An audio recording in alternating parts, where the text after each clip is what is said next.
نبی کریم نے ارشاد فرمایا، مسلمان کو جو تھکاوٹ، تکلیف، دکھ یا پریشانی پہنچتی ہے، حتیٰ کہ جو کانٹا بھی چبھتا ہے، تو اللہ اس کے بدلے میں اس کے گناہ مٹا دیتا ہے۔ حضرت حذیفہ رضی اللہ تعالیٰ عنہ روایت کرتے ہیں کہ نبی پاک نے ارشاد فرمایا، نیکی کا حکم دینا اور برائی سے روکنا، نماز پڑھنا، صدقہ کرنا اور روزے رکھنا، یہ سارے اعمال اہل و عیال، مال اور اولاد میں آدمی کی آزمائش سے کفارہ بن جاتے ہیں۔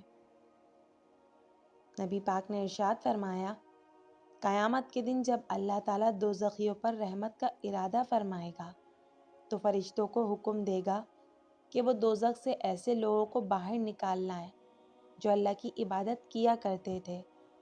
فرشتے انہیں نشان سجدہ سے پہچان کر دوزخ سے نکال دیں گے، کیونکہ سجدے کی جگہ پر اللہ نے دوزخ کی آگ حرام کر دی ہے، وہاں آگ کا کچھ اثر نہ ہوگا۔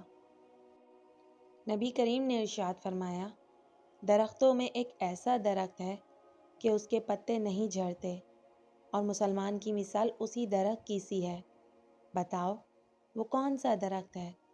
یہ سن کر لوگوں کا خیال جنگل کے درختوں کی طرف دوڑا۔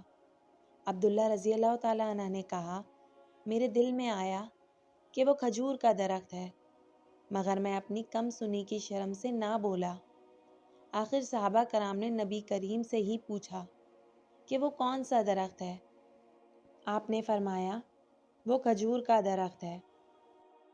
نبی کریم نے ارشاد فرمایا، جس شخص میں یہ 3 باتیں ہوں گی وہ ایمان کا مزہ پا لے گا۔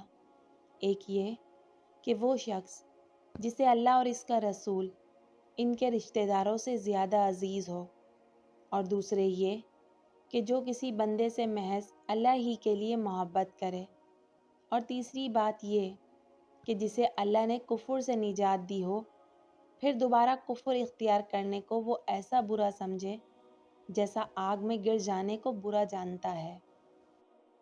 نبی پاک نے ارشاد فرمایا، حق بات کہنے سے زیادہ کوئی صدقہ نہیں۔